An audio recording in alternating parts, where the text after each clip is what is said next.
La République du Sénégal est située à l'ouest du continent africain.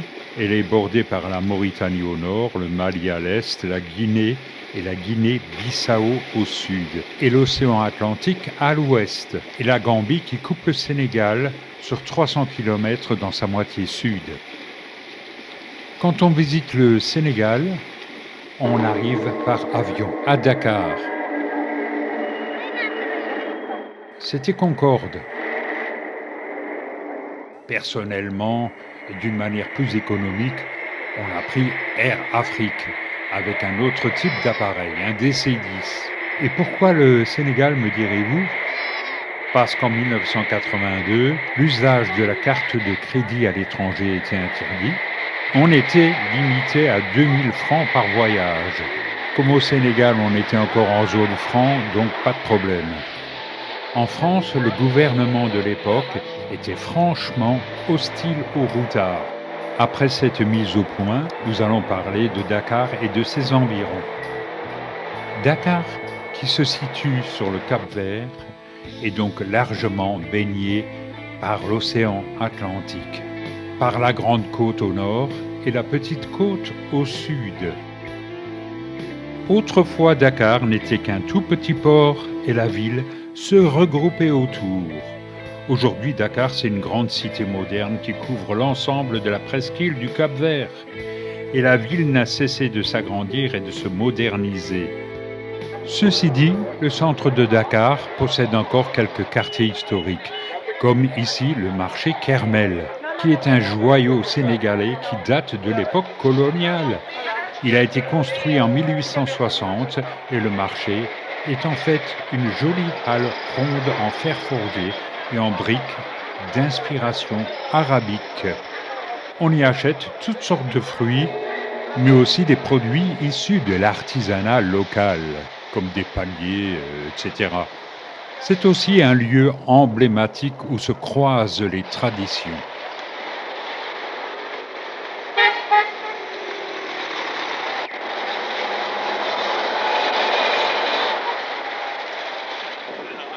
La place de l'Indépendance, c'est le berceau de Dakar. C'est là qu'en 1857, le capitaine de vaisseau Protet fit construire un fort. Et cette place reste le centre de la capitale, des affaires et du commerce.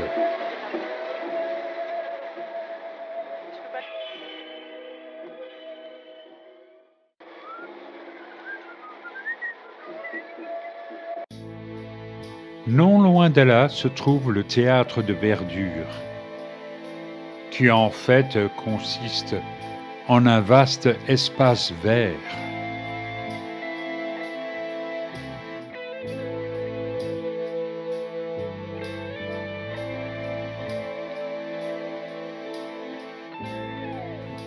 De là, nous accédons au quartier Sandaga, avec son marché, où on trouve des produits typiques de l'Afrique.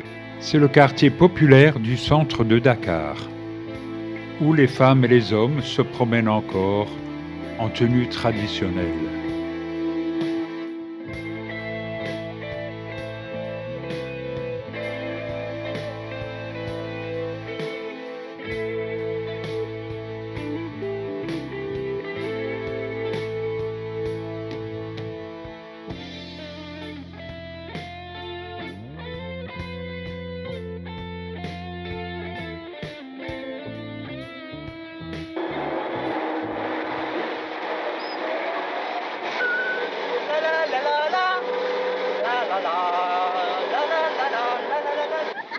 L'anse de Han se situe sur la côte sud-ouest de la presqu'île du Cap-Vert.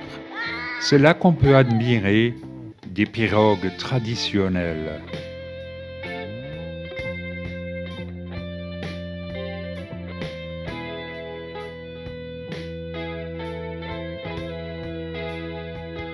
Tout au fond, nous voyons le bâtiment moderne de la Cour suprême du Sénégal.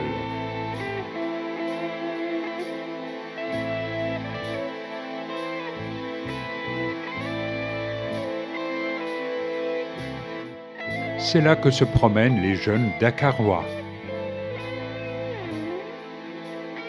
Pour moi, le Cap-Vert, c'est le phare des Mamelles, au-dessus du cap proprement dit.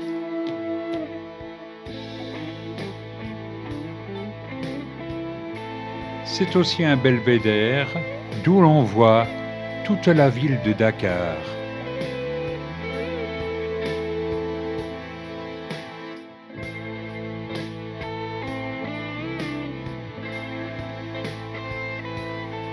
Côté nord, nous voyons la pointe des Almadies et aussi l'aéroport. Et là, des disciples de Pierre tentent leur chance, juchés sur un rocher. Au loin, nous voyons l'île de Gorée. Plus près de nous, des cormorans. Nous passerons très vite dans le quartier pauvre de Pékin, où des hérons garde-bœufs cherchent leur maigre pitance dans les ordures, en compagnie des milans noirs.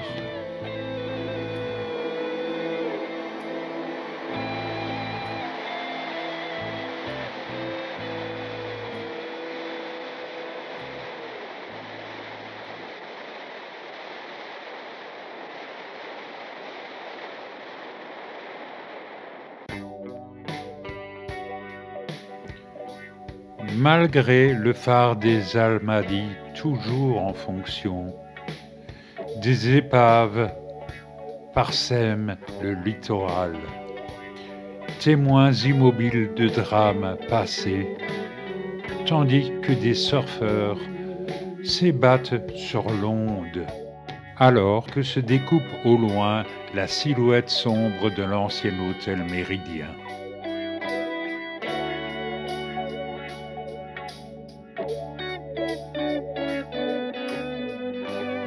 Les vagues de l'Atlantique battent et rebattent des roches basaltiques, témoins d'un passé volcanique.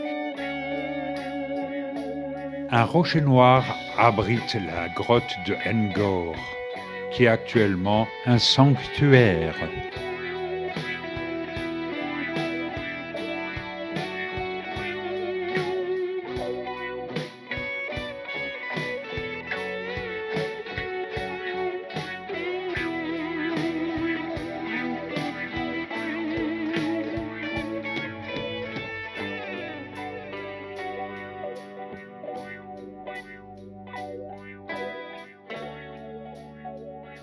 Et en empruntant le très court autoroute du nord de Dakar, nous arrivons au lac Rose, le lac Retba.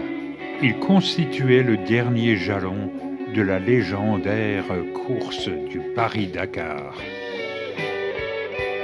Tout le long du jour, sur les longs dérails étroits, volonté inflexible sur la longueur des sables, à travers Cayor et Baol de sécheresse, où se tordent les bras, les baobabs d'angoisse. Tout le long du jour, tout le long de la ligne, par les petites gares uniformes, jacassantes petites négresses, à la sortie de l'école et de la volière. Tout le long du jour, durement secoué, sur les bancs du train de ferraille époussif et poussiéreux, me voici cherchant l'oubli de l'Europe au cœur pastoral du ciné. Léopold Sédar Senghor. C'est ainsi que nous nous promenons le long des plages de Ngor, en train d'admirer les pirogues affrontant les lames de ce bras de mer. Parce que Ngor, c'est aussi une île qui est en face de nous.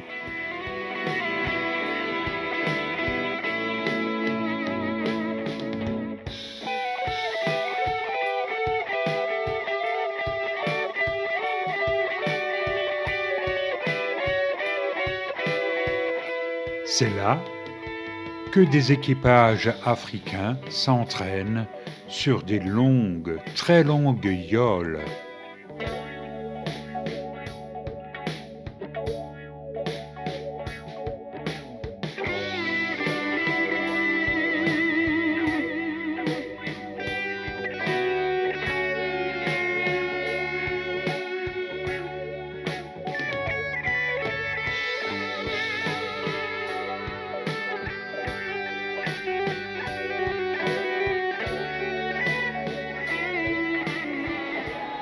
Et côté terre, le football bat son plein.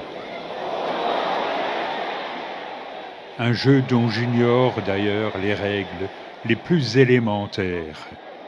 Excusez-moi du peu.